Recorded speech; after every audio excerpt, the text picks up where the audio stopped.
മുനമ്പം ഭൂമി തർക്കത്തിൽ മുഖ്യമന്ത്രിയുടെ ഇടപെടൽ. ബിഷപ്പുമാരെ മുഖ്യമന്ത്രി ചർച്ചയ്ക്ക് വിളിച്ചു. കെ.വി. തോമസ് വഴിയാണ് മുഖ്യമന്ത്രിയുടെ ഇടപെടൽ. മുനമ്പം പ്രശ്നം പരിഹരിക്കേണ്ടത് സംസ്ഥാന സർക്കാരാണെന്ന് ആവർത്തിച്ചു BJP. കേന്ദ്രമന്ത്രി കിരൺ റിജിജുവിന്റെ മുനമ്പം സന്ദർശനം വെളുക്കാൻ തേച്ചത് പാണ്ടായതുപോലെയാണെന്ന് കെ. മുരളീധരന്റെ പരിഹാസം. വഖഫ് നിയമ ഭേദഗതിക്ക് പിന്നാലെ മുനമ്പം വിഷയത്തിൽ രാഷ്ട്രീയ പോര് കടക്കുന്നതിനിടെയാണ് മുഖ്യമന്ത്രിയുടെ ഇടപെടൽ. ഡൽഹിയിലെ സർക്കാരിന്റെ പ്രത്യേക പ്രതിനിധി കെ.വി. തോമസ് വഴിയാണ് മുഖ്യമന്ത്രിയുമായി കൂടിക്കാഴ്ചയ്ക്ക് വേദി ഒരുങ്ങുന്നതെന്ന് കോഴിക്കോട് അതിരൂപത arch bishop doctor Varghese Chakkalakkal. K V. Thomas master എന്നെ വിളിച്ചിരുന്നു. തോമസ് മാസ്റ്റർ പറഞ്ഞു, ഈ പ്രശ്നം എങ്ങനെയെങ്കിലും പരിഹരിക്കണമെന്നാണ് മുഖ്യമന്ത്രിക്ക് താല്പര്യമെന്ന് തോമസ് മാസ്റ്റർ എന്നോട് പറഞ്ഞു. അതിനുവേണ്ടി നമുക്കൊരു ദിവസം മുഖ്യമന്ത്രിയെ പോയി കാണാം എന്നുകൂടി തോമസ് മാസ്റ്റർ പറഞ്ഞു. അപ്പോൾ ഞാൻ ഏതെങ്കിലും ഒരു ദിവസം ഞങ്ങളൊക്കെ കൂടി പോയിട്ട് ഒന്നുകൂടി മുഖ്യമന്ത്രിനെ കാണുന്നതായിരിക്കും.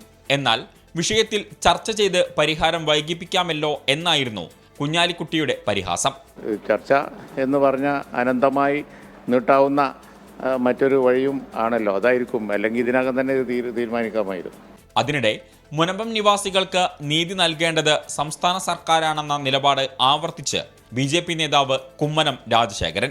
അവർക്ക് ആവശ്യം നീതിയാണ്. നീതി ലഭിക്കേണ്ടത് നീതിന്യായ പീഠത്തിൽ നിന്നാണ്. അവർക്ക് റവന്യൂ അധികാരങ്ങൾ വിട്ടുകൊടുക്കണം, ഉണ്ടാക്കി കൊടുക്കണം. റവന്യൂ അധികാരങ്ങൾ ഉണ്ടാക്കി കൊടുക്കേണ്ട ചുമതല ആർക്കാണ്? അത് കേരള ഗവൺമെൻറ്റിനാണ്. നിയമവകുപ്പ് മന്ത്രി വളരെ വ്യക്തമായിട്ട് പറഞ്ഞു, കിരൺ റിജിജു പറഞ്ഞു, അത് റവന്യൂ അധികാരങ്ങൾ അവർക്ക് നേടിയെടുത്ത് കൊടുക്കാൻ ആവശ്യമായിട്ടുള്ള നടപടികൾ സംസ്ഥാന സർക്കാർ സ്വീകരിക്കണമെന്നാണ് അദ്ദേഹം പറഞ്ഞത്. കേന്ദ്രമന്ത്രി കിരൺ റിജിജുവിന്റെ മുനമ്പം സന്ദർശനം വെളുക്കാൻ തേച്ചത് പാണ്ടായതുപോലെയാണെന്നായിരുന്നു കെ. മുരളീധരന്റെ പരിഹാസം.